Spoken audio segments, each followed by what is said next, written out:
नमस्कार दोस्तों, मैं हूं डॉक्टर आयशा महनूर और आज हम बात करने वाले हैं मैरिड लाइफ के एक बहुत सेंसिटिव लेकिन बहुत इंपॉर्टेंट टॉपिक के बारे में। टॉपिक है वाइफ को प्यार भरा टच कब कंफर्टेबल लगता है। 5 इमोशनल सिग्नल्स। सबसे पहले एक बात बहुत क्लियर समझ लीजिए, प्यार भरा टच तभी ब्यूटीफुल लगता है जब उसमें रिस्पेक्ट, कंफर्ट, कंसेंट और इमोशनल सेफ्टी हो। अगर वाइफ अंदर से रिलैक्स्ड नहीं है, अगर वह इमोशनली हर्ट है, अगर उसके माइंड में स्ट्रेस है या अगर उसे प्रेशर फील हो रहा है, तो वही टच उसे प्यार नहीं प्रेशर जैसा लग सकता है। बहुत से हस्बैंड्स ये सोचते हैं कि वाइफ को टच पसंद है या नहीं, ये सिर्फ उस मोमेंट से समझा जा सकता है। लेकिन सच ये है कि वाइफ का कंफर्ट सिर्फ मोमेंट से नहीं बनता, उसका कंफर्ट पूरे दिन की एनर्जी से बनता है। हस्बैंड ने दिन भर कैसे बात की, वाइफ की एफर्ट नोटिस की या नहीं, टोन सॉफ्ट थी या हार्श, वाइफ को इमोशनली सेफ फील हुआ या नहीं, इन सब चीज़ों का असर रात के मूड और क्लोजनेस पर पड़ता है। आज की वीडियो में मैं आपको 5 इमोशनल सिग्नल्स बताने वाली हूँ जिनसे हस्बैंड समझ सकता है कि वाइफ प्यार भरा टच कंफर्टेबल फील कर रही है या नहीं। लेकिन याद रखिए, कोई भी सिग्नल फाइनल परमिशन नहीं होता। रियल क्लैरिटी हमेशा रिस्पेक्टफुल कम्युनिकेशन से आती है। अगर डाउट हो तो प्यार से पूछना सबसे मैच्योर और सेफेस्ट तरीका है। एंड तक ज़रूर देखिएगा क्योंकि 5th सिग्नल सबसे इंपॉर्टेंट है। बहुत से हस्बैंड्स उसे मिस कर देते हैं और फिर वाइफ धीरे धीरे इमोशनली दूर होने लगती है। पार्ट एक पहला इमोशनल सिग्नल है वाइफ का मूड रिलैक्स्ड और ओपन होना। जब वाइफ इमोशनली कंफर्टेबल होती है तो उसके मूड में एक सॉफ्टनेस होती है। वह ज़्यादा टेंस नहीं लगती, आपकी प्रेजेंस में काम रहती है, बात करते समय उसके वर्ड्स में वार्मथ होती है और वह आपको अवॉइड नहीं कर रही होती। अगर वाइफ आपके पास बैठकर नॉर्मल फील कर रही है, बातचीत में इंटरेस्ट दिखा रही है और उसके चेहरे पर स्ट्रेस या इरिटेशन कम है, तो ये एक पॉजिटिव इमोशनल सिग्नल हो सकता है। लेकिन अगर वाइफ पूरे दिन टायर्ड रही है, घर के काम, बच्चों की responsibility, office stress, family tension या पर्सनल वरीज से मेंटली ओवरलोड है, तो उसका मूड नेचुरली क्लोज्ड हो सकता है। ऐसी कंडीशन में प्यार भरा टच भी उसे कंफर्टेबल नहीं लगेगा क्योंकि उसका माइंड पहले रेस्ट चाहता है। हस्बैंड को यहाँ सबसे पहले वाइफ की बॉडी और इमोशंस को समझना चाहिए। अगर वाइफ बहुत थकी हुई लग रही है तो रोमांटिक एक्सपेक्टेशन रखने से पहले केयर दिखाइए।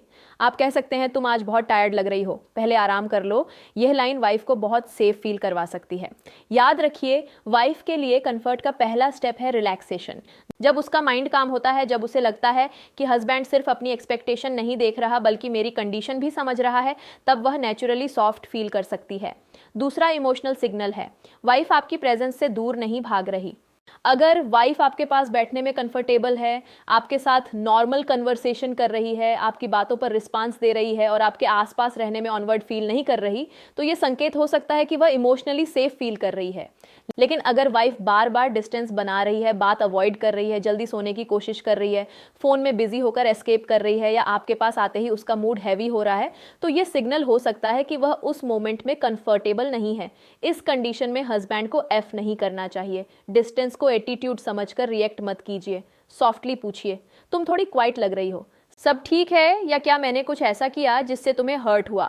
ये सवाल वाइफ को बताता है कि आप उसे ब्लेम नहीं कर रहे, समझना चाहते हैं। कई बार वाइफ डिस्टेंस इसलिए बनाती है क्योंकि वह हर्ट होती है। हो सकता है दिन में हार्श वर्ड्स बोले गए हों, हो सकता है हस्बैंड ने उसकी फीलिंग्स को लाइटली लिया हो सकता है वाइफ को फील हुआ हो कि हस्बैंड सिर्फ क्लोजनेस के टाइम प्यार दिखाता है, बाकी टाइम इग्नोर करता है। ऐसे में पहले इमोशनल रिपेयर जरूरी है। प्यार भरा टच तभी अच्छा लगता है जब दिल में ट्रस्ट हो। अगर ट्रस्ट वीक है, अगर मन में हर्ट है, अगर वाइफ इमोशनली गार्ड है, तो टच से पहले बात केयर और रीअश्योरेंस की जरूरत होती है। पार्ट 2 तीसरा इमोशनल सिग्नल है वाइफ आपकी केयरिंग जेस्चर्स पर पॉजिटिव रिस्पांस दे रही है। केयरिंग जेस्चर का मतलब सिर्फ टच नहीं है। केयरिंग जेस्चर मतलब आपकी सॉफ्ट बात, आपकी अटेंशन, आपकी अप्रिसिएशन, आपका पूछना कि दिन कैसा था, आपका फोन साइड रखकर सुनना, आपका कहना तुमने आज बहुत मैनेज किया।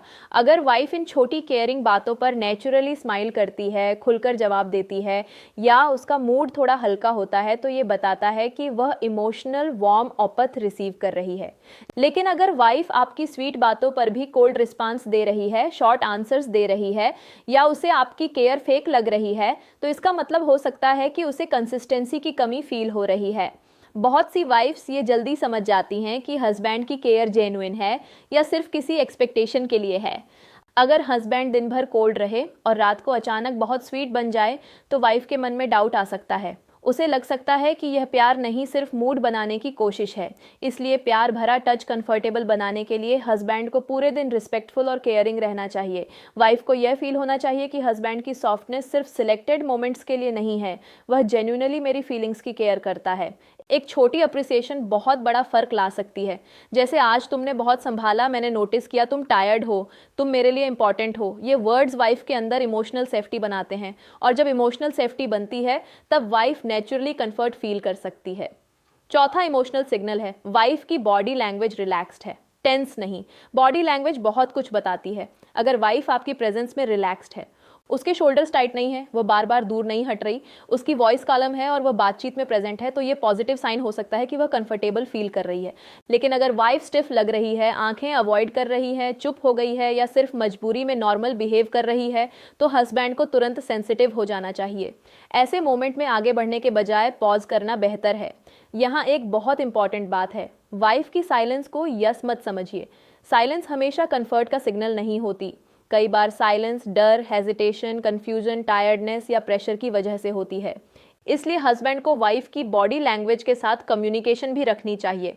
आप प्यार से पूछ सकते हैं, तुम कंफर्टेबल हो ना, या अगर तुम टायर्ड हो तो कोई बात नहीं। यह सवाल ऑन कवर्ड नहीं है, यह मैच्योरिटी है। वाइफ को यह फील होता है कि हस्बैंड मेरी कंफर्ट को प्रायोरिटी देता है। प्यार भरा टच का असली मतलब यही है कि उसमें वाइफ को सेफ्टी फील हो। अगर वाइफ को डर है कि मना करने पर हस्बैंड नाराज हो जाएगा, तो वह अंदर से कंफर्टेबल नहीं होगी। लेकिन अगर उसे पता है कि हस्बैंड मेरी नो को रिस्पेक्ट करेगा, तो उसका ट्रस्ट मजबूत होगा। पार्ट 3, पांचवा और सबसे इंपॉर्टेंट इमोशनल सिग्नल है, वाइफ खुद इमोशनली कनेक्टेड फील कर रही है। ये सबसे डीप सिग्नल है। वाइफ को प्यार भरा टच तब कंफर्टेबल लगता है जब वह सिर्फ बॉडी से नहीं, दिल से कनेक्टेड फील करती है। उसे लगता है कि हस्बैंड मुझे समझता है, मेरी फीलिंग्स सुनता है, मेरी एफर्ट देखता है, मेरी बाउंड्रीज रिस्पेक्ट करता है और मुझे प्रेशर नहीं करता। अगर वाइफ इमोशनली कनेक्टेड है तो वह कन्वर्सेशन में वार्मथ रखती है, आपके साथ टाइम स्पेंड करना पसंद करती है, छोटी छोटी केयरिंग बातों पर पॉजिटिव रिस्पांस देती है और रिलेशनशिप में सेफ फील करती है। लेकिन अगर वाइफ इमोशनली डिस्कनेक्टेड है तो वह पास होते हुए भी दूर फील कर सकती है। बहुत बार हस्बैंड सिर्फ रोमांटिक मोमेंट पर फोकस करते हैं, लेकिन वाइफ इमोशनल कनेक्शन पर फोकस करती है। वाइफ सोचती है, क्या उसने मेरी बात सुनी, क्या उसने मेरी थकान समझी, क्या उसने मुझे दिन भर रिस्पेक्ट दिया, क्या वह मेरी फीलिंग्स को सीरियस लेता है। अगर इन सवालों का आंसर वाइफ के दिल में पॉजिटिव है तो वह नेचुरली क्लोज फील कर सकती है। लेकिन अगर वाइफ को लगता है कि हस्बैंड उसे सिर्फ ज़रूरत के टाइम प्यार दिखाता है, तो उसका मूड ऑफ हो सकता है। उसे लगेगा कि मैं सिर्फ तब इम्पॉर्टेंट हूँ जब हस्बैंड को क्लोजनेस चाहिए। ये फीलिंग वाइफ को इमोशनली बंद कर सकती है। इसीलिए हस्बैंड को यह समझना चाहिए कि प्यार भरा टच सिर्फ हाथ से नहीं, बिहेवियर से शुरू होता है। आपकी टोन, आपकी रिस्पेक्ट, आपकी लिसनिंग, आपकी पेशेंस, आपकी अप्रिसिएशन, ये सब मिलकर वाइफ को कंफर्टेबल बनाते हैं। अगर वाइफ इमोशनली कनेक्टेड नहीं है तो पहले कनेक्शन बिल्ड कीजिए, उससे बात कीजिए, उसकी फीलिंग्स पूछिए। अगर कोई हर्ट है तो रिपेयर कीजिए, अगर वह टायर्ड है तो रेस्ट दीजिए, अगर वह इनसिक्योर है तो रीअश्योरेंस दीजिए। एक मैच्योर हस्बैंड ये नहीं सोचता कि वाइफ तुरंत क्लोज क्यों नहीं हो रही, वह ये सोचता है कि क्या वाइफ इमोशनली सेफ फील कर रही है या नहीं। पार्ट 4। अब बात करते हैं कि हस्बैंड को क्या करना चाहिए ताकि वाइफ प्यार भरा टच कंफर्टेबल फील करें। सबसे पहले प्रेशर बिल्कुल मत बनाइए। प्रेशर से क्लोजनेस नहीं बढ़ती, डिस्टेंस बढ़ता है। अगर वाइफ कंफर्टेबल नहीं है, टायर्ड है या मूड में नहीं है, तो उसे गिल्ट फील मत करवाइए। यह मत कहिए, तुम्हें मेरी परवाह नहीं या तुम हमेशा बहाना बनाती हो। ऐसी लाइंस वाइफ को हर्ट कर सकती है। इंस्टेड कहिए, कोई बात नहीं, तुम्हारी कंफर्ट मेरे लिए इंपॉर्टेंट है। ये सेंटेंस वाइफ के दिल में रिस्पेक्ट और ट्रस्ट दोनों बनाता है। दूसरा, दिन भर इमोशनल कनेक्शन बनाइए। सिर्फ रात को रोमांटिक होना काफ़ी नहीं, दिन भर छोटी केयर, रिस्पेक्ट और अटेंशन दीजिए। वाइफ को नोटिस कीजिए, उसकी एफर्ट अप्रिशिएट कीजिए, उसकी बात सुनिए, फ़ोन फ्री टाइम दीजिए। तीसरा, वाइफ की बाउंड्रीज समझिए। अगर वाइफ किसी तरह की क्लोजनेस में अनकंफर्टेबल है तो उसे रिस्पेक्ट करें। बाउंड्रीज रिलेशनशिप को वीक नहीं करती बल्कि सेफ बनाती हैं। जब वाइफ को लगे कि हस्बैंड मेरी बाउंड्रीज रिस्पेक्ट करता है तो वह ज़्यादा इमोशनली सिक्योर फील करती है। चौथा, कम्युनिकेशन को नॉर्मल बनाइए। बहुत से कपल्स कंफर्ट, मूड और फीलिंग्स पर बात करने से ऑनवर्ड फील करते हैं, लेकिन हेल्थी मैरिड लाइफ में ये बात करना ज़रूरी है। आप काल मोमेंट में कह सकते हैं, मुझे तुम्हारी कंफर्ट इंपॉर्टेंट लगती है। अगर कभी मूड ना हो या तुम टायर्ड हो तो तुम क्लियरली बता सकती हो। यह लाइन वाइफ को सेफ स्पेस देती है। 5वां, अगर वाइफ बार बार डिस्कम्फर्ट, पेन, एजाइटी या फियर फील करती है तो इसे इग्नोर ना करें। यह सिर्फ रिलेशनशिप इशू नहीं, हेल्थ या इमोशनल वेलबींग से जुड़ा हो सकता है। ऐसे केसेस में क्वालिफाइड डॉक्टर, गायनेकोलॉजिस्ट या काउंसलर से सलाह लेना मैच्योर स्टेप है।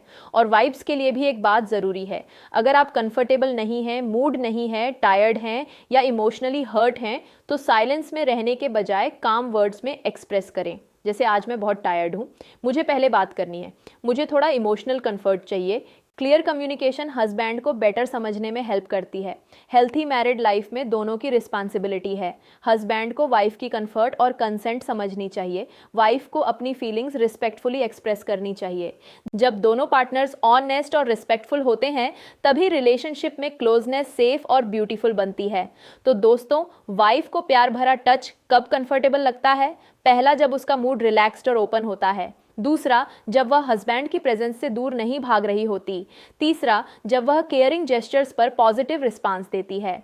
चौथा, जब उसकी बॉडी लैंग्वेज रिलैक्स्ड होती है, टेंस नहीं। और 5वां, जब वह इमोशनली कनेक्टेड और सेफ फील करती है।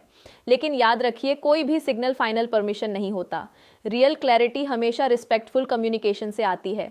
वाइफ की कंफर्ट, कंसेंट और इमोशनल सेफ्टी सबसे ज़्यादा इंपॉर्टेंट है। अगर आप हस्बैंड हैं तो वाइफ की साइलेंस को यस मत समझिए, उसकी टायर्डनेस को रिजेक्शन मत समझिए और उसकी बाउंड्रीज को एटीट्यूड मत समझिए। उसे समझिए, सुनिए, केयर दीजिए और प्रेशर मत बनाइए। अगर आप वाइफ हैं तो अपनी फीलिंग्स क्लियर और काम वर्ड्स में एक्सप्रेस कीजिए ताकि हस्बैंड आपको बेटर समझ सके। मैरिड लाइफ में प्यार भरा टच तभी अच्छा लगता है जब उसमें ट्रस्ट, रिस्पेक्ट, पेशेंस और इमोशनल कनेक्शन हो। सिर्फ क्लोजनेस नहीं, कंफर्ट भी ज़रूरी है। सिर्फ रोमांस नहीं, रिस्पेक्ट भी ज़रूरी है। और सिर्फ डिज़ायर नहीं, दोनों की विलिंगनेस ज़रूरी है। अगर आपको ये वीडियो हेल्पफुल लगी तो इसे लाइक करें, चैनल को सब्सक्राइब करें और कमेंट में लिखिए कि वाइफ को कंफर्टेबल फील करवाने के लिए सबसे ज़रूरी क्या है, ट्रस्ट, कम्युनिकेशन, रिस्पेक्ट या इमोशनल सेफ्टी। मैं हूं डॉक्टर आयशा महनूर और मेरी कोशिश यही है कि हम रिलेशनशिप और मैरिड लाइफ जैसे मैच्योर टॉपिक्स को क्लासी, सेफ और हेल्पफुल तरीके से समझें। ये वीडियो सेफ, एजुकेशनल और अवेयरनेस पर्पस के लिए है।